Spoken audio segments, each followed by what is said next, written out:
Good morning, everybody. Happy Thursday to you. My name is Tim Harris. It's 10 o'clock. It means it's time for 10 with Tim. We're going verse by verse together through the Word of God, and we're in the book of Acts, chapter 27 today. Starting with verse 27, we got the shipwreck. This is such a great story. I know that for some of you, maybe it seems like it just goes on forever. Luke is really not skipping anything at this point on this sea voyage that just goes on. They've been in a storm now for days. When we pick up in verse 27, they have been adrift at sea in the middle of a storm for about 2 weeks or a little over 2 weeks, which is just really unthinkable, but it really has become a terrifying and just devastating situation for these people. 276 on board, soldiers, a crew of sailors, a group of prisoners. It's really something else. So they are crossing, the New Living Translation says Sea of Adria. Some of your translations probably say Adriatic Sea. Just understand, if you're the kind of person to go look at a map, which I have a map right here. I've already looked. In Paul's day, what they would call the Adriatic Sea is what we would probably call today the Ionian Sea. So it's a little more south between the boot heel of Italy and Greece. Because understand, they're about to shipwreck on the island of Malta. But it's just a devastating thing. When the passage picks up in verse 27, it's midnight, which means they can't see. There's no light. It's still a storm. Everything is raging. They haven't eaten in days. It's a devastating situation, like I said. It says that the sailors sensed that land was near. Folks say that on that particular approach to Malta, where we feel like they were shipwrecked, the sailors probably wouldn't have been accustomed to that particular approach, so it would be strange to them. They wouldn't know it. But apparently you can hear the breakers for some distance. And so it's very likely, even in the dark, they could hear the waves crashing on the rocks, that they could hear the breakers from that distance. And so they knew that they were close to land. So their only option is to do soundings, to try and find out the depth of the water. So they do the first measurement at 120 feet, and then probably an hour later, they're at 90 feet, and they realize very quickly that they're being driven on the rocks. So they throw out anchors. They throw out 4 anchors from the stern. I suppose that the intention there is to keep the ship pointed toward the shore. They don't want to drift in anymore, but they don't want to try and take the ship aground until they can see. Understand, like I know what I'm talking about, you guys. But I've barely been on a boat. But anyway, in verse 30, the sailors try to abandon ship. They act like they're gonna keep putting down anchors, but what they're putting down is the lifeboat. Obviously, we don't have a lifeboat for 276 people, so the sailors, the crew, they decide to save themselves, which is just cowardly, terrible, all of that. But it's Paul who sees what they're doing. Paul calls the commanding officer, the soldiers, and he just says, "Hey, listen, if the only people who know how to sail a boat, leave this boat, we're all gonna die. We can't lose the crew. We can't lose the sailors." And so the soldiers take over. They cut the lifeboat loose. So now nobody has an option of saving themselves. They're all gonna either die or live together. So the day is dawning, and Paul gives another encouraging speech. In this particular passage, I just find Paul amazing. He's on a boat. Literally, they're all in the same boat. Paul hasn't eaten either. Nobody's eaten in what seems like now. The last time Paul talked to them, nobody had eaten in a long time. That was, like 2 weeks ago. So now, man, it is really serious. They haven't eaten. Some of that, I don't know if it's because they don't have provisions. It seems like they have provisions, but you know how, when you're just up and down, like being on a roller coaster that never ends, that they probably literally just don't want to eat. That they're just sick. Because it's just they're just being tossed in this storm. So Paul, just a beautiful speech here. Eat something now for your own good. Not a hair of your heads will perish. I mean, Paul continues to say, I mean, he predicted the shipwreck. He never said this ship is not going to crash. I mean, he's already said this ship is going down, but we're not. Not a single one of us, not a hair on your heads. No one is going to be harmed. And so everybody was encouraged and they began to eat. All 276 of us, Luke says. So again, once more, he includes himself in that number. All 276. I mean, just notice, for all that they've been through, nobody's been lost. Nobody's died. Nobody fell overboard. I mean, nobody has perished. All 276 are still there, and now they're encouraged and they're eating.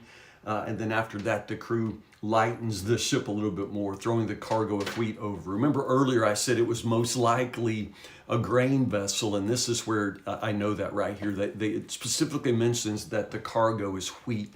So they lighten the ship again, they're thinking they're going to try to steer it in and take it aground safely. Anyway, that's the attempt, but that's not what happens. They end up hitting the shoal. And then they run the ship aground too soon. They weren't in control. The bow of the ship stuck fast. The stern repeatedly smashed by the force of the waves and starts breaking apart. So the ship is breaking apart. It's going down. Immediately, the soldiers want to kill the prisoners to make sure they don't escape. Now, again, that just makes sense because if you are entrusted with the prisoner and the prisoner gets loose, they're going to kill you. And so they're just trying to make sure that they're not held accountable for the escape of the prisoners. But again, once more, the commanding officer, the Roman commander, really wants to spare Paul, and so he doesn't let them carry out their plan. The theme here over and over and over is that people live, people are saved, they're delivered because of Paul. God has a purpose for Paul, and for that reason, all 276 of these people are going to be saved. I just think it's amazing, the favor that comes simply by being with Paul. I just think it's something else. The other thing I would mention here about Paul is just the amazing presence of peace that he is in a time of storm. I'm just struck, like right now in our nation, our national climate, just the environment, the political climate. Things are chaotic, and for sure they are. And I know some of us are very distressed about what seems to be happening in the world around us. But you know what? I just see Paul here in the middle of this storm, and he is such a presence of peace.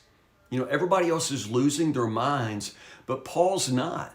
Paul says, you know, I believe in God, and I believe what God says, and it's going to happen the way he said. And that incredible faith is the source of courage for everybody else. You know, this has to mean what Jesus meant when he said that we will be salt and light in the world. We're supposed to make a difference, you know, and we can't make a difference if we're not different.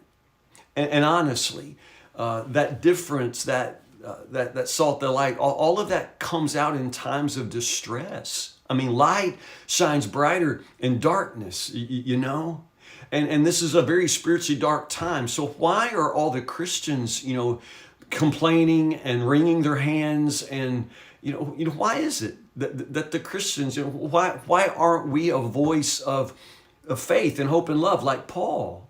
You know, and it's not only that, you know, it's almost like, you know, we just sort of wait around like Jonah, you know, for God to destroy the sinners and save us. And Paul is so very invested in the lives. I mean, literally, they're in the same boat, and Paul is determined to save everybody and bring everybody to shore with him. I mean, it's none of this, Lord, just take care of me, you know. He wants everybody to eat. He wants everybody to do well. Paul continues to encourage them. I love the moment when he gets everybody to eat. Verse 35, it says, Paul took some bread and gave thanks to God for it and then broke it in pieces. It's like, what? Are they having the Lord's Supper? You know, because it sure sounds, and Luke makes it sound like the Lord's Supper. I mean, that sounds just like Jesus took bread, and after he'd given thanks to God for it, he broke it in pieces. You know, it sounds like the Lord's Supper. It's not the Lord's Supper. It's not. It is the Jewish custom to break bread and give thanks to God for it. That would be a sort of a Jewish custom, the way Jesus used the Jewish custom at Passover. But I don't think Paul is trying to, you know, sneak in the Lord's Supper here with a boatload of pagans. However, there are believers on board, if only, you know, Paul and Luke, and we know there are others. But But for the believers in that moment, just like you and I, when we read that, we think, oh my goodness, that's like Jesus, you know. I think there's something intentional about that. The believers it won't mean the same thing to non-believers as it does to the believers, but the believers in that moment are going to see Paul break that bread and bless it just like Jesus did. And in that moment, they're going to be reminded that Jesus is with them, you know? So again, it's going to mean more to the believers because they know Jesus. Same way when you and I read it, it meant more to us. We're just immediately thinking of Jesus. Into the chapter, it says, people, the ones who could swim were swimming. Others held on to planks or debris from the broken ship. That phrase is complicated to translate in the Greek. It literally seems to say that they were hanging on to people.